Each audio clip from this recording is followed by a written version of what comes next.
Ooh, spooky season. Well, it's technically over, but in this video, I'm going to talk about my spooky season reads.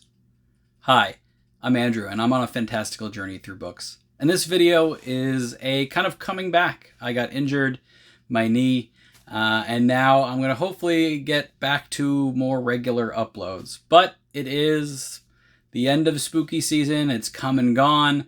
And I did want to talk about some of my reads, or all of my reads in this spooky season. So, what's up first? Well, the first book that I read during spooky season was I Don't Want to Kill You by Dan Wells. Now, this is the third book in the John Cleaver series that Dan Wells does.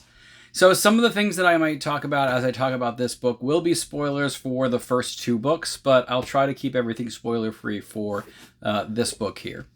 Now, this book was great. In fact, out of the three books that are the Young John Cleaver trilogy, this book is by far the absolute best that Dan Wells has done.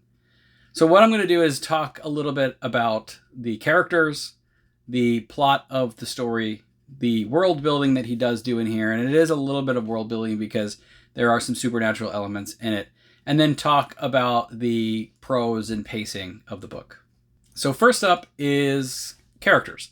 Now, this is a first person perspective book. So it's written from the perspective of John Cleaver. He is the focus point of the book.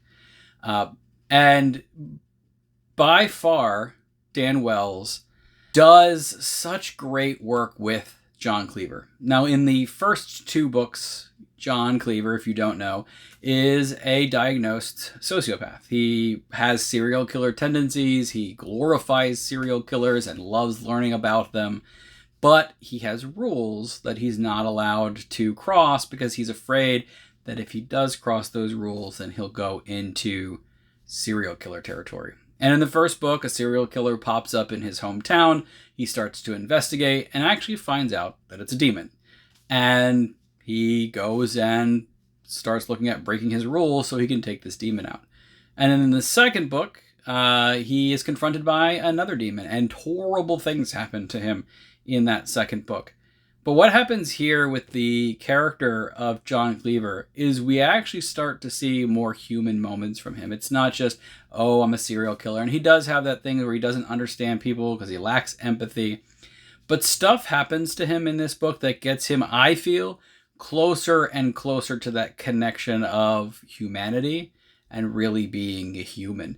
And as the book progresses, he fights his urges. He's also investigating more demons. He thinks that it's up to him now that he's done things in book 2, that he's the person that needs to take care of the problems of these demons. And elements in this book like really humanize him. There are emotional moments with John Cleaver wrestling with this idea of trying to be a normal teenager, but also he needs to investigate every little bit of pieces of the story because guess what? Serial killers are back. And he's got to be the one investigating what happens to them. There are also a couple of other elements in here I don't want to spoil for you, but regular teenage things are going on in his life. And then when you get to the climax of the book, it just kind of is crushing to this character of John Cleaver. Like I said, the emotional moments are high in this one. Going on to my kind of second category of plot, John Cleaver from book 2 has found out there's someone called Nobody, and he is hoping that he can find out who that person is so he can take them out. And so the plot of the book is him investigating. And like I said, early on in the book, there is an established new serial killer. That's kind of the thing that each book has. And he starts to think it's Nobody and looks into, hey, what are these tendencies? What's going on? Since he works in the mortuary, he gets to investigate the body as after the police have. Very similar to the first two books. And he's really kind of diving into it. And then it takes a really left turn as you get later on in the book. But the plot is pretty similar to the other two. What makes this book special are those character moments with John Cleaver and like what happens in the climax of the story. Going on to world building, Not much is different from the first two books. Normal Midwestern town, but with a couple of, you know, supernatural elements with these ideas of demons looking in the world. So the little bits of supernatural that Dan Wells does sprinkle in are enough to really make it feel like it could happen in our real world, but be beyond that. And the ending is really where you get a lot of those supernatural elements, because most of the book is spent investigating and looking at clues and working with other people on things. The world building is good for what it needs to be. You know, a couple of sprinkle of supernatural, a lot of supernatural at the end for the climax, which, by the way, has that emotional gut punch right at the end. And if you've read this book, you know kind of what I mean. I'm interested to see kind of where we go with the second trilogy. I'll probably not get to that for quite a while.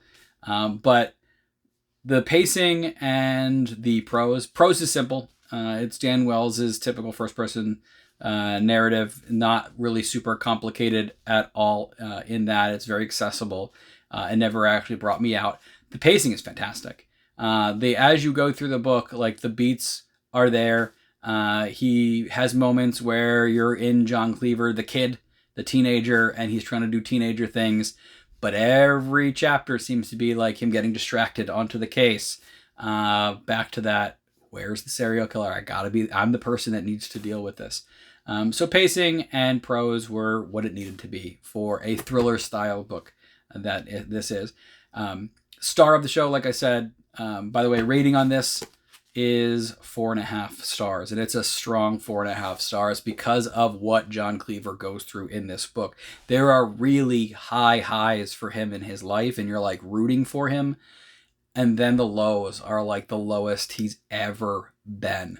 There was a moment where I flipped to the next chapter to see what happens, because he kind of leaves on a little bit of a cliffhanger, and I actually audibly gasped, like, no, when I went to the next chapter to find out what happened. And I feel like when that happens in a book, you gotta ratchet up those stars for the rating. So would I recommend I Don't Want to Kill You? Absolutely. In fact, the whole trilogy is fantastic, but really what you get in book 1 and book 2 sets up fantastically for a finale to a trilogy that has to be read. Okay, so book number 2 that I read, I actually listened to this one, and that is Between Two Fires by Christopher Buehlman. And the synopsis for this book is that we have France during the Black Death. Really early on, it's established, in fact, it might be like the prologue or the first part of the chapter 1, that the reason the Black Death has spread is because demons have released the plague onto the world during this kind of devil versus angel war that's going on in heaven. And the plot, or the story, follows a disgraced knight who meets a young girl who says that she has seen and has heard from angels. And the angel has told her it's time to go to Avignon for reasons. She doesn't know exactly why. It's just that an angel of God has told her go to Avignon. And this knight ends up kind of almost adopting her as at least a mentor, protector kind of figure. And the two of them, and eventually they meet a priest, will go to Avignon for reasons. Like I said, you find out what those reasons are, but that's major plot spoilers that I don't want to give you. So characters here, once again, another book that has absolutely fantastic characters. The young girl is this very confident, I have a mission to do. She's caring. She really wants to make sure that the people in her life are taken care of. And she's essentially an orphan at this point who gets, like I said, sort of pseudo-adopted by this knight. But she's kind of the driving force because she sees these angels and they say, you must go here. And she believes and pushes people forward. And her character growth through it is relatively like shallow. I wouldn't say she has amazing amounts of character development. That's going to be our next character. But she is kind of a good character to show the good side, the God side of this story, since she is the one that sees angels. And people are like, is she a saint? Is she a witch? We're not sure. And at moments she acts weird, and it's really kind of people talking through her at moments. But she's a lovable character throughout the entire book. and you kind of like worry for her when the horror elements step in, because this is kind of a historical fiction meets fantasy meets horror kind of combine, because it's set in France, but there are definitely supernatural elements with demons, devils, and angels in this book. The next character in the book, the main character, is that disgraced knight, Thomas, and he is actually a quite intriguing character. He's kind of a scummy character. You learn early on he's kind of hanging out with brigands, but he's still got his chivalrous knight kind of attitude in him. He swears constantly, which the girl does not like. And he kind of is the reluctant, almost anti-hero at the beginning, and his is the character that has the most development, as the goodness of the girl starts rubbing off on him, and he remembers back when he was that good knight that he used to be, and life just piled in on him, and he doesn't want to be good anymore. But this girl is giving him that sense of like, I need to be good again. And as he pushes back, and as the book kind of goes, you kind of see that he has a very redemptive arc to him. And by the time they get to the end of the book, he is like someone you're super rooting for. Before, he might be like, you're kind of a despicable person, but at least you're kind of trying for that. Like I said, early on, they meet a priest, and he is also a very likable character too. And he's with the girl, and he's kind of the voice of reason at times, and a friend to Thomas. The three of them travel. Now, the world building part of this is where we'll get to with that horror element. The plot, like I said, I don't want to say too much for the plot. You really just need to know girl who hears and sees angels, meets up with knight. They have to go to Avignon. The plague is happening, and they have to not only navigate a plague-ravaged France, but also the horror elements that the demons and devils are bringing into this story. So that brings us to the world building of the story, and it's set in the real world with modifications. So I am a world history teacher. In fact, 2 weeks before I started reading this book, I was teaching about the Black Death. And it was actually a recommendation from Charlie. I'll link his channel and that video that got me to read this book down below. He started talking about Between Two Fires, and I'm like, hey, I'm teaching this. I need a horror audiobook for spooky season. I'm going to give this one a go. And thank you, Charlie, because this book, spoilers for a little bit ahead, solid, again, 4.5 stars, almost had that 5-star. And I think for me, what made it so strong was that I felt like this could really be a historical fiction book, but it's actually a fantasy, because they would use historical characters at moments. They're using real places. They're using real events that happened, but there's legitimately devils and angels walking around on Earth doing things. The plague is because of them. And so the world building is great. There are moments that are really, really like grotesque and spooky. And I'm listening to it, and I'm going, I'm listening to Dark Souls right now. Like, the things that they describe that this guy has to take on is like ripped from the video game.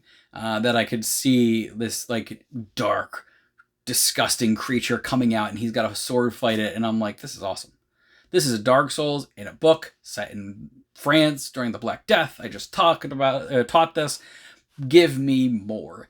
And then when we get to the end of the book and the climax happened, I was listening to it on my commute home. I had like literal chills when a certain scene happened.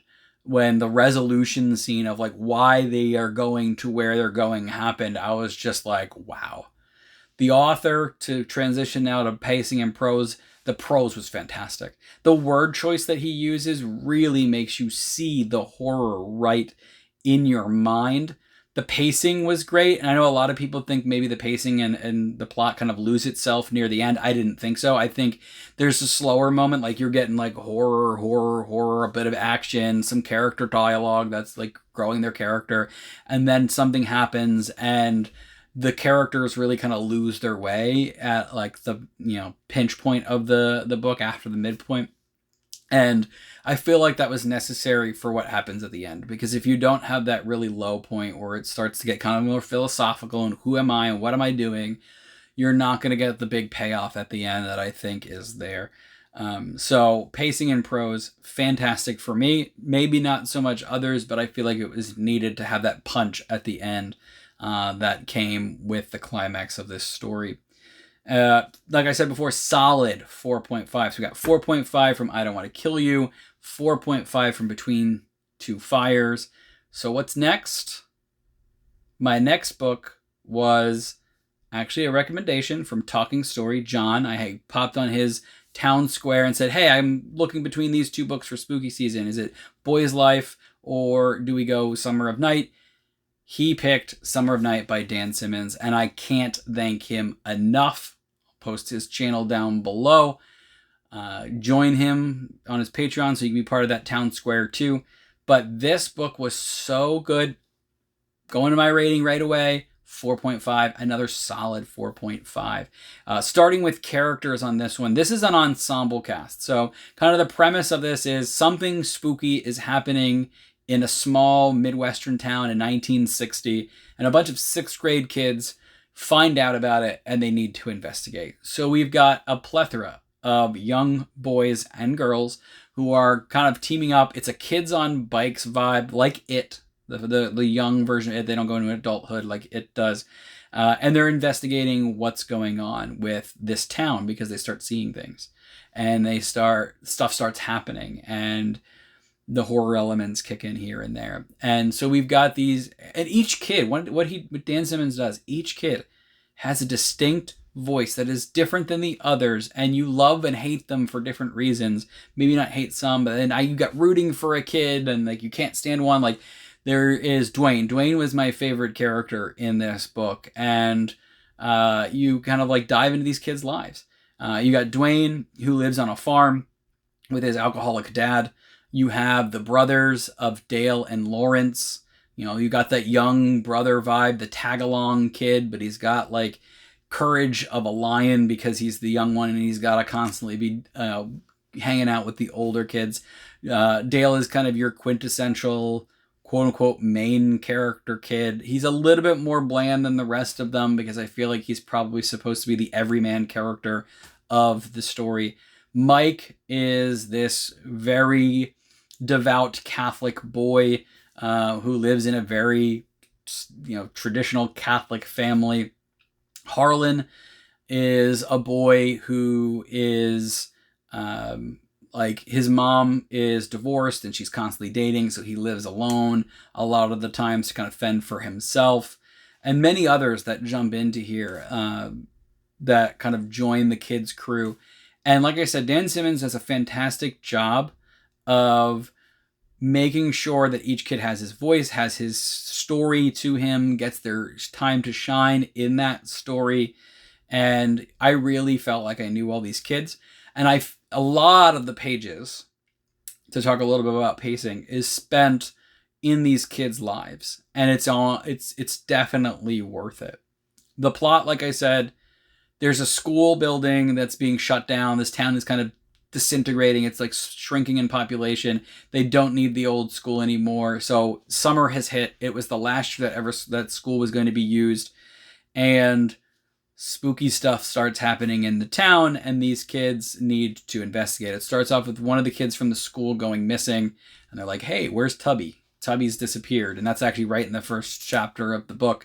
And as the plot progresses, you start to see more and more things happening. They see these kind of ghost-like figures or creatures, and there's moments where they're scared to death because they don't know what's going on, and it keeps building and building and building, and they're investigating the town. I don't want to say too much because part of it is kind of learning what's going on as you read. But it was a great plot. I thought it was I don't typically read horror, but I thought it was a really good one where you can investigate a little bit and learn a little bit more, because Dan Simmons does a good job of kind of keeping a lot of the information from you as the kids are trying to investigate and they're piecing things together, and then big chunks happen and you're like, oh, that's what's really going on. So plot was really good. World building, this is where kind of the supernatural elements come in. through the investigation, because the world itself is just small town 1960s. We're kind of shrinking. Let's go play baseball type town, but there is mystery going on. There is something dark at that school that the kids need to investigate. And there's a bit of like religious ideas of like, at one point holy water is usable in the Eucharist and whatnot because of Mike being the Catholic, the altar boy. He knows a lot about that sort of thing. So I thought that Dan Simmons did a good job of like dropping seeds along the way and then building of what is creating this darkness that is enveloping this town that the kids need to deal with. The climax of this story is such an action-packed high. The only kind of issue I had with it is the idea that these kids definitely were not written as sixth graders in the way their minds worked. I felt like he probably should have aged the kids up a little bit more, made them like 8th, 9th graders. I have a 6th grade nephew, and he definitely would not act like these kids do. They're super hyper intelligent at times. The kid, like, let's go have fun and play baseball part worked, but they're like making critical thinking levels that are like beyond what a normal 6th grader would do. That's my only problem with really kind of the world building, is he probably should have aged his kids up a little bit more than make them 11 years old or even younger if you're talking Lawrence, for example. Pacing and prose is fantastic. The writing in this was, I got into these kids' heads. The way he wrote, like the fun times. This is where I want to talk about the time spent with just kids on bikes. Like, there are pages and pages and pages of this book that have nothing to do with the investigation of the spookiness that's going on in the town, nothing to do with the horror elements at all. There are entire sections of chapters or whole chapters where it's kids playing baseball and going through a summer going into 7th grade and kind of like going out in the woods and digging holes and riding bikes and having fun. And it's so worth the pages.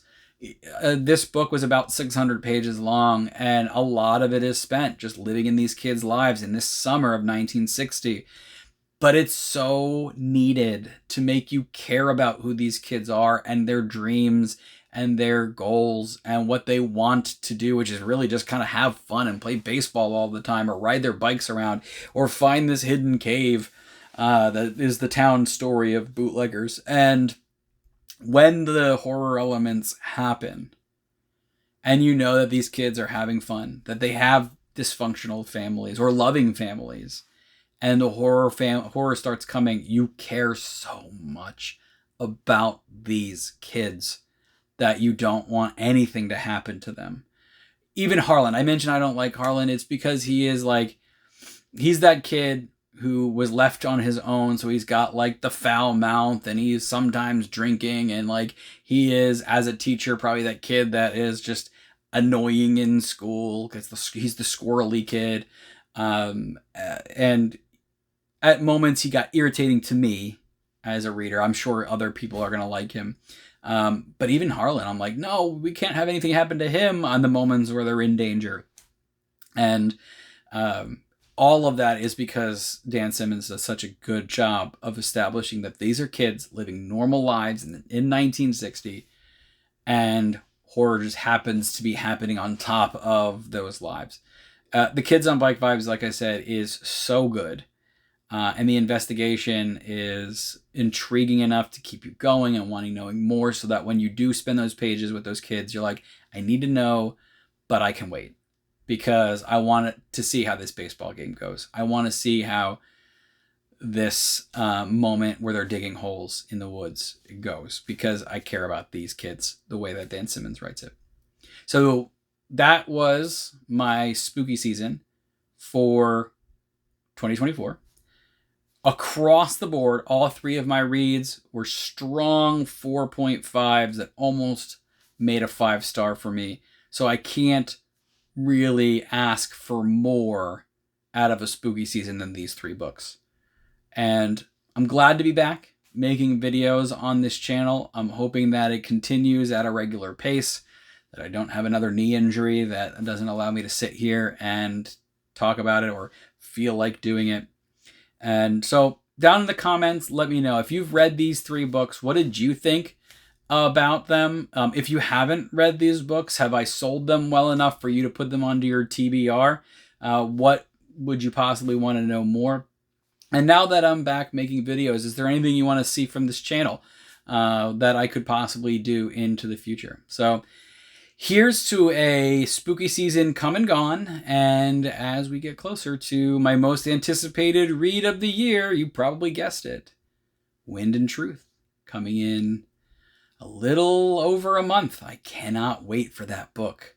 It's going to be so good. Don't forget to like, comment down below on what you think about these 3 reads, and I'll see you next time on A Fantastical Journey.